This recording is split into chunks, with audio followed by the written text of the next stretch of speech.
Bonjour à tous et bienvenue à 30 jours pour apprendre Photoshop. Dans cette vidéo, nous allons voir comment briser l'interface de Photoshop. Jour numéro 1, l'interface.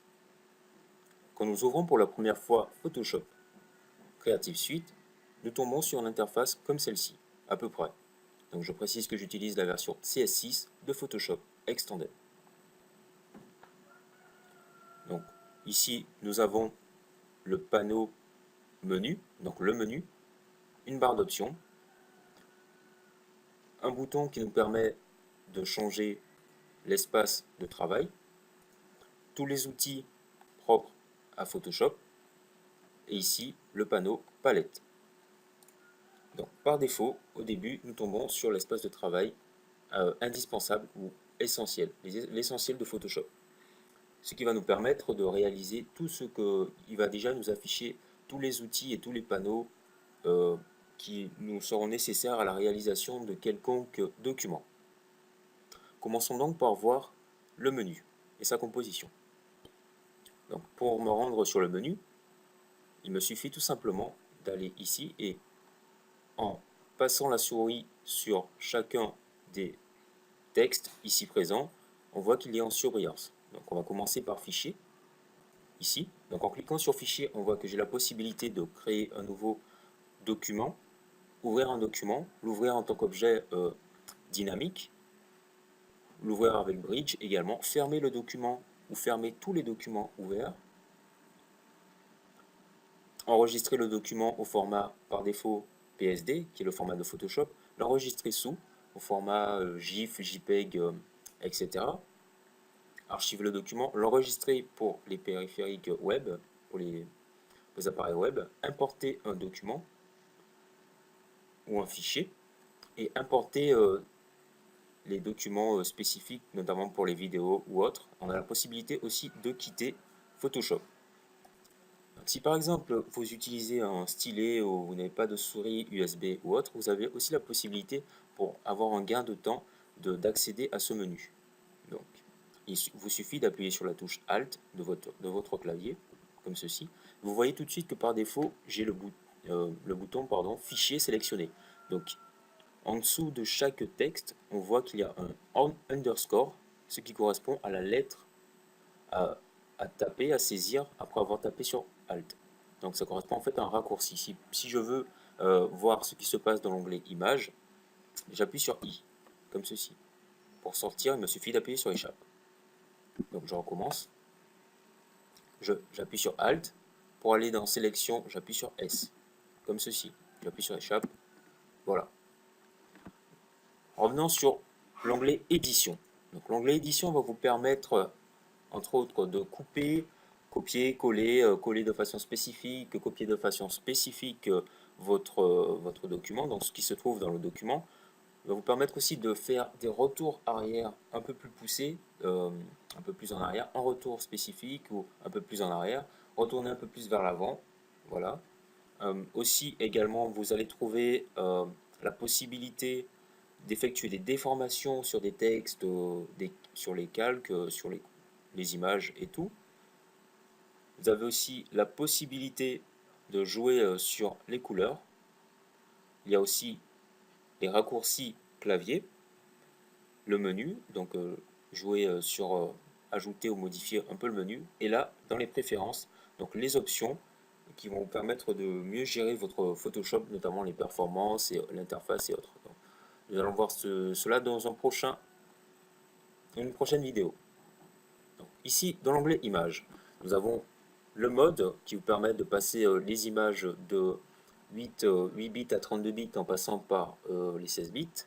Voilà les réglages, donc ce qui concerne les color correction, notamment les teintes, saturation, niveau et autres. La possibilité d'ajouter un contraste ou une couleur automatique. Ici dans Images, on a la possibilité de voir la taille de l'image, réduire la taille de l'image, l'augmenter, réduire et augmenter aussi la zone de travail, donc recadrer une image, rogner une image, faire apparaître certaines parties ou faire disparaître certaines parties de l'image. Donc on voit ici que on a vu précédemment que des options ici sont grisées. Pourquoi elles sont grisées? Parce que je n'ai pas créé de nouveau document. Donc il me suffit de créer un nouveau document, comme ceci. Et donc voilà, on voit que certaines options ont réapparu. Donc voilà. Ici, calque, donc calque qui est en rapport avec l'onglet calque dans la palette, ici, va vous permettre de créer un nouveau calque, de dupliquer un calque, de créer un groupe de calques, d'associer ou de dissocier des calques, de regrouper des calques, de renommer un calque, d'ajouter un style au calque, de le convertir en filtre dynamique, d'y ajouter des masques de fusion ou des masques vectoriels ou de passer le calque en encrétage, créer un encrétage. Vous avez aussi la possibilité de masquer le calque aussi, d'empêcher l'écriture sur le calque et d'empêcher le déplacement du calque, donc de fixer le calque. Voilà. Sur texte, donc cet onglet qui est apparu sous Photoshop CS6 vous permet en fait de gérer diverses options, notamment le panneau caractère, paragraphe et autres. Donc on va pas trop s'attarder dessus parce que à part dans la version CS6, dans les Creative Suite de Photoshop, vous n'avez pas ceci. Donc on a la possibilité aussi d'ajouter la 3D, etc. Donc sur les options de police et tout. Donc l'outil sélection ici dans l'onglet sélection dans la barre de menu vous permet en fait d'effectuer une sélection sur tout le document, sur tout sur toute votre image aussi. Donc d'effectuer des petites sélections, de resélectionner, d'enregistrer des sélections préalablement faites et bien entendu de désélectionner. Donc on a la possibilité de réutiliser des sélections faites, comme je l'ai dit, d'étendre une sélection, de réduire une sélection. Donc, mémoriser la sélection, voilà, récupérer la sélection. Dans l'onglet filtre ici, nous avons la possibilité donc de convertir le calque en filtre dynamique, de le convertir pour les filtres dynamiques. Ici donc nous avons tous les nouveaux filtres à part ceci, donc tous les nouveaux filtres propres à Photoshop CS6, donc vous n'avez pas ces filtres. Et là toutes les catégories de filtres pardon, où on va retrouver des filtres. Donc vous devez à peu près avoir toutes ces catégories. Donc il y a des sous-catégories, donc un sous-menu qui vous permet, un menu déroulant qui vous permet de voir les différents filtres. Voilà, comme ceci. Et là tout en bas, donc on a les plugins que vous pouvez ajouter sous Photoshop. Donc pour avoir des plugins, il vous suffit d'aller voir sur Google, de faire une petite recherche, plugins pour Photoshop. Voilà. Donc je précise que si vous voulez voir vous voulez avoir un petit aperçu des plugins, il vous suffit d'aller dans la galerie de filtres. Enfin, aperçu des filtres, vous cliquez sur la galerie de filtres. Vous êtes un peu curieux. Donc en ce qui concerne la 3D, je ne vais pas trop m'attarder dessus parce que comme je l'ai dit, pour texte, vous n'avez pas tous ces 6 ou enfin les Creative Suite qui comportent de la 3D. Donc ici, la gestion de la 3D, je passe sommairement dessus parce que voilà. Donc, en ce qui concerne l'affichage va vous permettre de déjà d'optimiser votre espace de travail donc on va choisir les couleurs, etc. RVB ou RGB si vous l'avez en anglais et autres. Le format des pixels, donc changer le format des pixels en cours. Donc passer à des pixels pour HDTV, HDV Pro, etc. Donc effectuer un zoom avant-arrière sur votre document. Afficher les règles, afficher, masquer les règles. Donc afficher aussi les repères, verrouiller les repères, ajouter des tranches. Donc adapter la zone de travail à l'écran et tout. Donc ce sont des options que nous allons voir un peu plus dans les jours suivants. Donc, dans l'onglet fenêtre ici, donc nous retrouvons tout ce qui concerne le panneau, la palette ici. Donc ce sont tout plein de panneaux qui correspondent à ce qu'on voit ici. Donc il vous suffit en fait de cliquer sur un panneau pour le faire apparaître. Par exemple, si je prends la barre d'outils qui se trouve ici avec tous les outils Photoshop, elle est validée, donc on voit un petit V juste à côté qui signifie qu'elle est apparente. Il me suffit de cliquer dessus pour la faire disparaître. Voilà. Si par exemple vous avez cette barre d'outils qui disparaît, ne vous embêtez pas, il vous suffit juste d'aller sur Fenêtre et là vous allez cliquer sur Outils. Voilà, et elle réapparaît. Donc on retourne sur Fenêtre ici, j'ai parlé d'un espace de travail, donc On a l'espace de travail par défaut ici, les indispensables, donc l'essentiel sur Photoshop pour les versions précédentes. On a aussi la possibilité de changer l'espace de travail pour qu'il corresponde à ce que l'on veut réaliser. Par exemple, si je choisis l'espace de travail 3D, il va m'apporter uniquement euh, les onglets qui vont m'être nécessaires à l'utilisation de la 3D.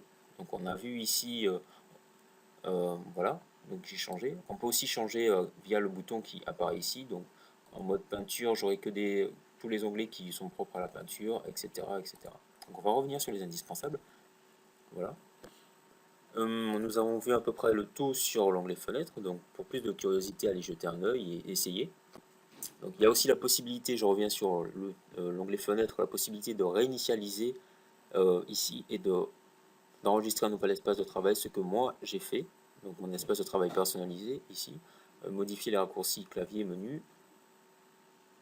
Ensuite, nous avons l'aide en ligne de Photoshop, donc, qui vous permet d'aller directement sur le site d'aide en ligne de Photoshop, le pôle assistance et à propos de Photoshop, etc.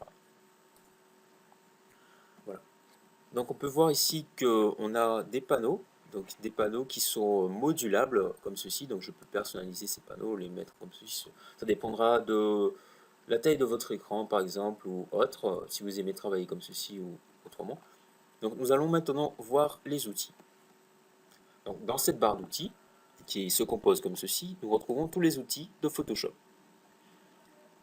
Voilà. Donc les outils sont classés à peu près par groupe, si on peut dire. Donc on a des outils de sélection ici, outils qui permettent de déplacer et tout.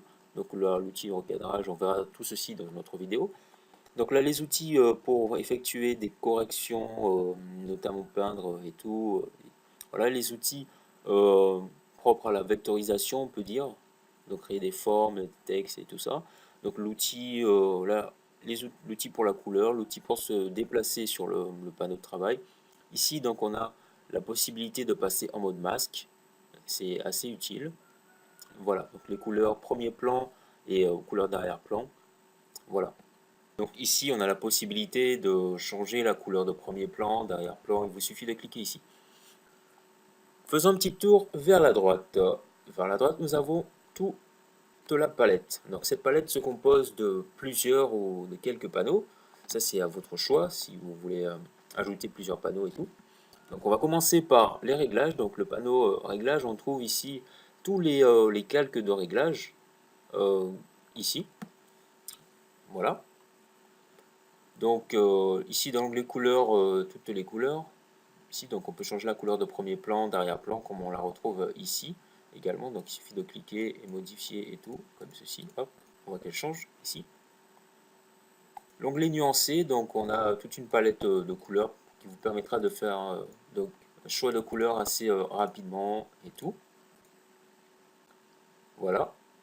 Donc les styles, donc ce sont des styles, les styles de calque par défaut. Il y a des styles de calque créés par défaut dans Photoshop. Vous avez la possibilité d'enregistrer vos styles, de créer vos styles et tout. On verra par la suite à quoi correspond un style. Ici, donc, on a une petite flèche et des petites tresses qui correspondent à un groupe. Donc tout ceci correspond à un groupe. Donc je suis sur l'onglet style, je clique, et là j'ai les options qui correspondent en fait, donc c'est les options par défaut qui correspondent à chaque onglet. Voilà, et là les options qui correspondent à l'onglet en cours. Donc je suis sur l'onglet style, je peux réinitialiser les styles, charger les styles, etc. etc. Là, ce qui concerne le panneau, donc je peux fermer l'onglet en cours, l'onglet style, et fermer le groupe d'onglets. Donc en fermant le groupe d'onglets, je vais fermer tout ceci.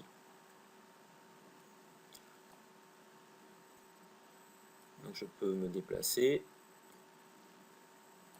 Voilà, donc voilà ce qui concerne le groupe d'onglets. Ça, c'est un groupe d'onglets, comme ceci. Voilà. Donc je peux le replacer juste au-dessus. Ici, nous avons, il vous suffit ensuite pour le remasquer ou réduire la taille extensible, comme ceci. Donc, cliquez dessus, double-cliquez dessus pour le masquer. Voilà. Pour le faire réapparaître, cliquez une seule fois. Ici, dans Propriétés, nous avons tout ce qui concerne les modes de fusion. Donc, c'est un nouvel onglet qui est apparu sur Photoshop CS6. Vous ne l'avez sûrement pas, donc je ne vais pas m'étendre trop sur le sujet. Voilà. Enfin, pas les modes de fusion, les masques de fusion, comme je l'ai dit, ouais.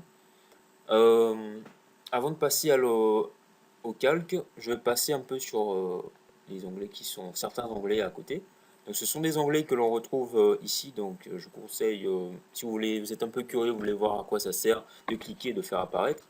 Donc ici ce sont des onglets qui apparaissent, là, donc ici sous forme de groupe aussi, ils sont extensibles également.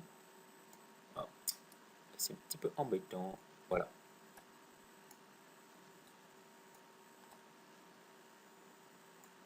Masquer ça, hop, voilà. Donc comme je le disais, c'est aussi un groupe donc on a plusieurs groupes et tout. Donc l'historique qui vous permet en fait d'effectuer des retours arrière et tout. Voilà. Donc je viens de faire utiliser un perso pour faire des petits gribouillis. Donc je peux, voilà, donc supprimer ça, donc revenir en arrière. Voilà. Assez intéressant, nous verrons cela par la suite. Donc nous avons la navigation, tranquillement. L'histogramme, donc pour ceux qui sont adeptes de la photo et tout. Les informations, donc où se trouve le curseur, sur quelle couleur le curseur se trouve et tout. Donc on a des informations ici. Ensuite, nous avons autre chose qui correspond à ici panneau broche, et tout, les lettres, le type et tout. Voilà. Passons maintenant à l'onglet calque. Dans l'onglet calque, qui est à mon sens l'onglet assez important pour comprendre Photoshop, à partir de là, vous allez comprendre comment fonctionne Photoshop. Il s'agit vraiment de la base pour effectuer des réalisations, des compositions ou toute autre chose sur Photoshop. Donc on verra tout ceci dans une autre vidéo un peu plus poussée. L'onglet couches qui vous permet de voir toutes les couches RGB, rouge, vert, bleu ou RGB, red, green, blue. Et l'onglet tracé, là vous pouvez voir le tracé de travail utilisé, enfin créé à partir de la plume. Et ici nous avons donc ici le pourcentage de la vue. Donc ici donc moi je zoome. Et là moi j'ai la taille de mon document. Donc il se peut que vous ayez des informations sur autre chose. Donc ici j'ai mon panneau montage, donc comme je suis sur CS6, je l'ai dit précédemment, et voilà. Dans cette vidéo, nous avons brisé l'interface de Photoshop, nous avons compris un peu comment a été disposé Photoshop. Je vous conseille de revoir un peu tout cela et ce que vous n'avez pas, ce que je n'ai pas montré en détail, si vous l'avez, approfondissez un peu, laissez des questions en commentaire si vous en avez. Je me ferai un plaisir d'y répondre et d'éclairer votre lanterne. N'oubliez pas qu'on est au premier jour, donc je n'entre pas trop dans les détails. On voit petit à petit ce qu'il faut voir. Donc, je vais bien sûr structurer mes vidéos. Prochainement, dans 30 jours, pour apprendre Photoshop Creative Suite, nous allons voir la création de nouveaux documents. Donc, je vous dis au jour 2. Allez, peace out.